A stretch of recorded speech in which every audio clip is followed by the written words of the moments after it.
अजिबात स्वस्त बसले नाहीत. त्यांनी स्वराज्य वाढीची मोहीमच हाती घेतली.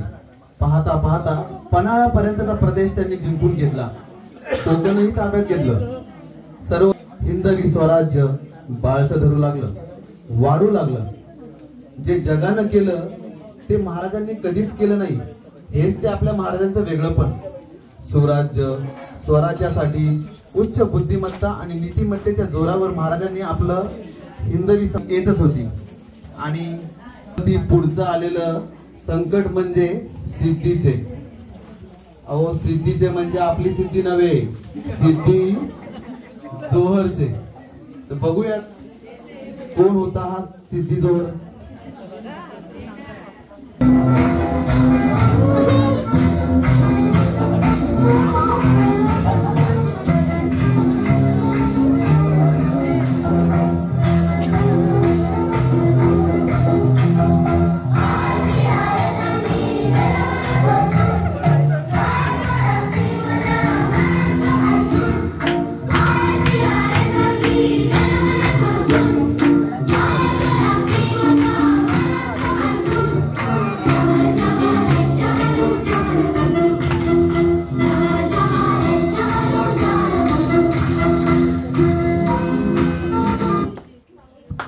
पन्हाळ्याला वेढा घातला होता आणि महाराजांची कोंडी केली होती. कधीतरी महाराज शरण येतील असं त्याला वाटत होतं. आणि या वेड्यातून महाराजांना सुटकेसाठी बाजीप्रभू देशपांडे, शिवा काशी आणि अनेक शेकडो बांधलांनी आपल्या पराक्रमाची शर्त केली. कोण होता हा सिद्धी जोहर आणि स्वराज्यावर ओढवलेले हे संकट नेमकं कशा पद्धतीने महाराजांना अडकू पाहत होतं. या संकटावर कोण कशा पद्धतीने पडलं भारी, कसा झाला हा रणसंग्राम. चला तर मग पाहूयात. 16 जुलै 1660 रोजी विशाळगडाजवळ घोडखिंडीत झालेली ही अजरामर लढाई. जुलैचा महिना, पन्हाळ्यावर पडणारा धोधो पाऊस. तब्बल 4 महिने पन्हाळ्यावरती अडकून पडलेले महाराज गनिमी कावा करून आणि सिद्धीला भलावणी देऊन कसे सुटले सिद्धीच्या वेड्यातून.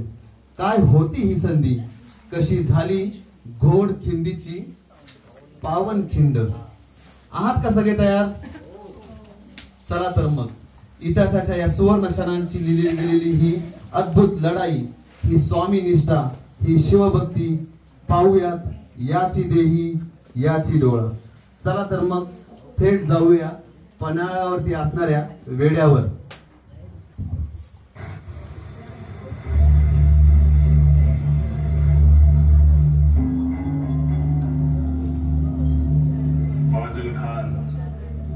तुम्हारी फौज किले के पिछले बाजू में रहेगी. ये सिवा के लोग कहीं से भी दगा दे सकते हैं, समझे? जी हुजूर. मसूद, तुम्हारी एक टुकड़ी किले के चारों ओर घूमती रहेगी. अगर कुछ भी गलत लगा तो सीधा हमला बोल देना. जी हुजूर. और चौकन्ना रहना. ये मराठे सामने से वार नहीं करेंगे, छिप छिप के वार करना उनकी फितरत में है। कितने दिन तक सिवा इस किले में जिएगा? आखिर रसद खत्म होने के बाद नीचे आना ही पड़ेगा। चौकन्ना रहना, कहीं पे भी घेरा कमजोर लगा तो दुश्मन के पहले मैं तुम्हें मार दूंगा, समझे? जी हुजूर।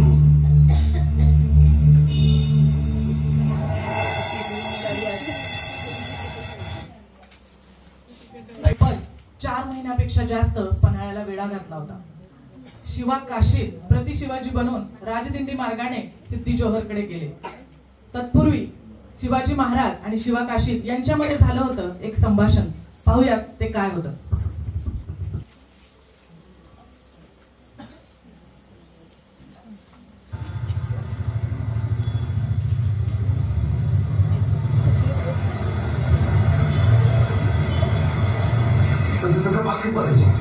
शिवा, तुम्ही आमच्या सोबत चला। नाही राज, मला जाऊ दे। शिवा, आम्ही सांगतोय ना, आमच्या सोबत चला। जे काय होईल ते सर्वांचं होईल। माफ करा राज, लहान तोंडी मोठा घास घेतो, पण माझं भाग्य किती बघता, माझ्या आई बापाची पुण्य किती बघता। राजा, तुमची ही कापड जाऊ माझ्या अंगाला लागली ना, तेव्हाच तो शिवा काशीत गेला। आता बोलायची फक्त तुमचा आत्मा। राजा, तुमच्या ध्यानात नाही आलं, पण मला स्वर्गाचं दार दिसतंय। अजून काय पाहिजे एका माणसाला? लोक आयुष्यभर माणूस कसा लागला ते सांगतात, पण माझ्या बाबतीत लोक सांगतील की हा शिवा असा अभिनंदन की शिवाजीला त्याचं मरण मिळाला। हा गुरुंच्या मी 1000 वर्ष जगीन मिळाला, 1000 वर्ष जगीन येतात।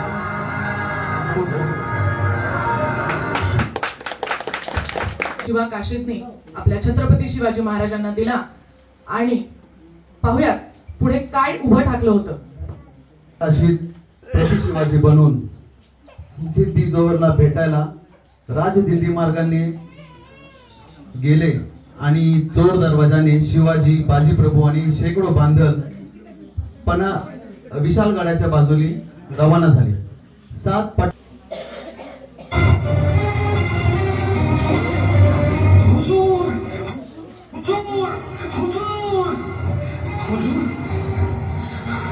हुजूर, सिवा विशालगढ़ की ओर भाग रहा है हुजूर।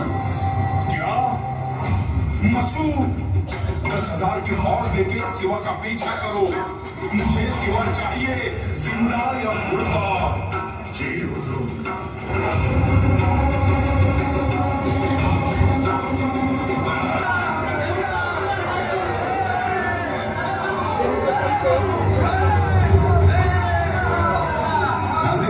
विशालगड अजून बराच दूर आहे, वाट सुद्धा उघड आहे।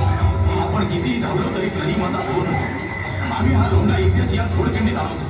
तुम्ही पुढे व्हा, विशालगड जवळ करा। जा राजे। नाही माझे नाही, आम्ही तुम्हा सर्वांना इथे मरणाच्या दारात सोडून पुढे जाणार नाही। राजे, अहो तुम्ही गनिमांच्या हाती सापडला तर पूर्ण मराठेशाही वाहून जाईल तुमच्या रूपाने। माझी काही झालं तरी चालेल, पण आम्ही तुम्हा सर्वांना सोडून पुढे जाणार नाही। जे होईल ते सर्वांचं होईल। चला आता गनिमाला सामोरे जाऊया। नाही राजे, वेळ ओळखा राजे, वेळ ओळखा। राजे, अवघा मराठा मुलूक तुमच्यावर अवलंबून आहे। नोकर असून सुद्धा तुमच्याशी या भाषेत बोलतोय, पण मला क्षमा करा राजे। खरंच तुम्ही पुढे व्हा, असं समजा की वडिलकीच्या नात्याने तुम्हाला सांगतो, पण कृपया करून राजे आपण पुढे व्हा। राजे, लाख मेले तरी चालतील, पण लाखाचा पोशिंदा जगला पाहिजे राजे, लाखाचा पोशिंदा जगला पाहिजे। अशा प्रकारे बाजीप्रभूंनी या लढाईचं सारथ्य घेतलं आणि पुढे शिवाजी महाराजांना विशालगडाकडे रवाना होण्यासाठी सांगितलं आणि स्वतः सिद्धी जोहरने त्यांच्या पाठीमागे पाठवलेला 10,000 सैन्याचा अवघ्या 60 ते 70 मावळ्यांसह त्यांनी रणसंग्राम केला। पाहूयात पुढचा ऍक्ट।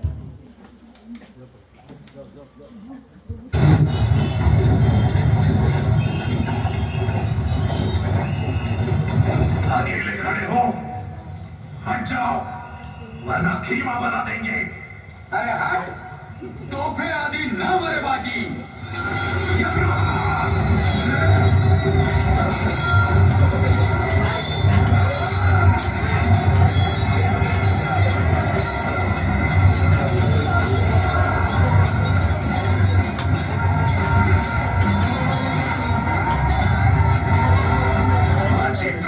तुम्हारे जैसा सूरबाज जिंदगी में नहीं देखा। बादशाह साहब के गुलाम बन जाओ, जो चाहिए वो मिल जाएगा। अरे तू तुझ्या बादशाहवर माझ्या महाराजांसाठी या स्वराज्यासाठी 100 वेळा जरी मरण आलं तरी असा हात करेला बाजी। बाजी मैं तो छोड़ूंगा नहीं, मैं तुम्हें बांध कर तुम्हारे सिवा को पकड़ लूंगा।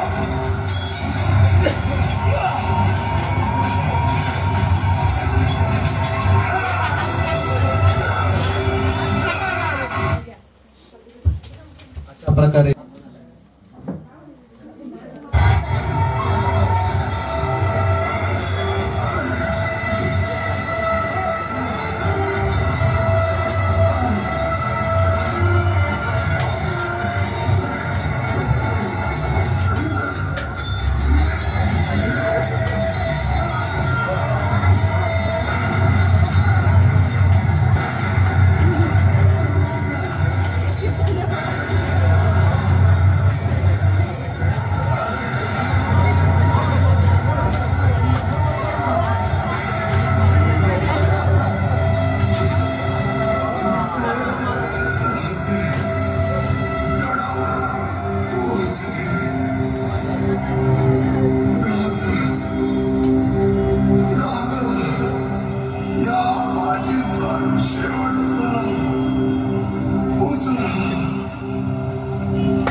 काय म्हणावं यशाला।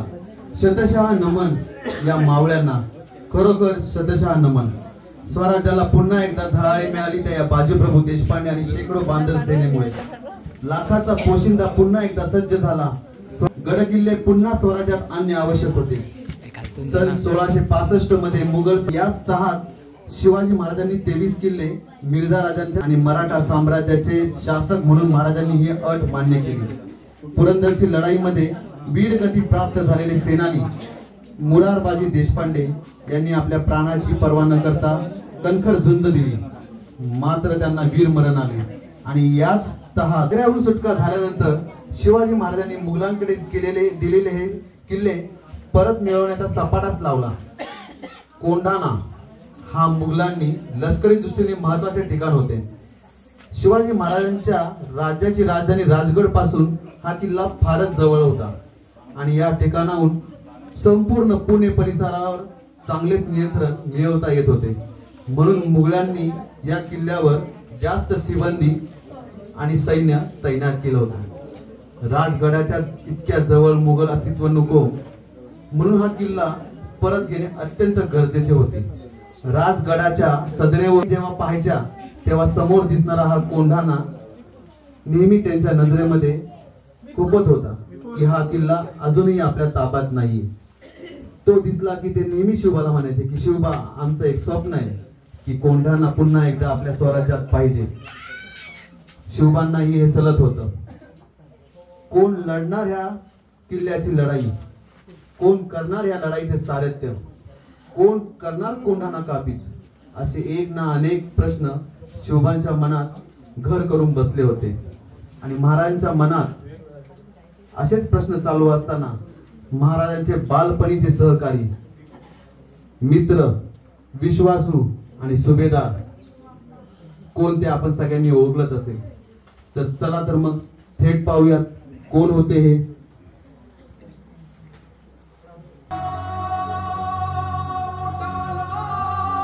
सगळ्यांनी मागे बघायचं।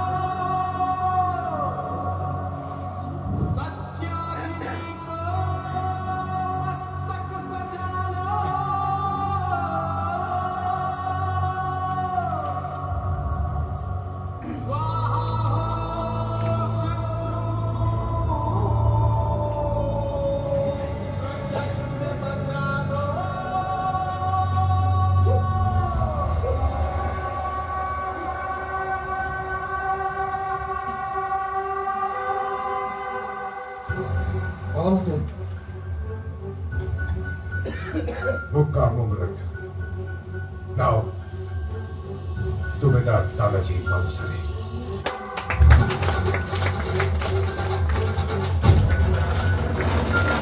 हर हर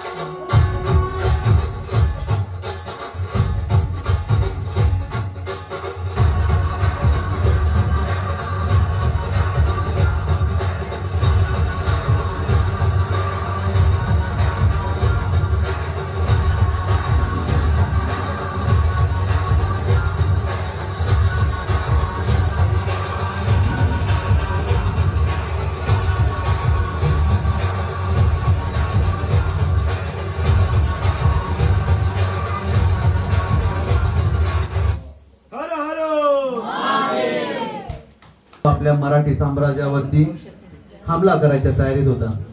तर कोण होता हा उदयपान? चला तर मग जाऊया थेट आपण कोंढाण्यावर.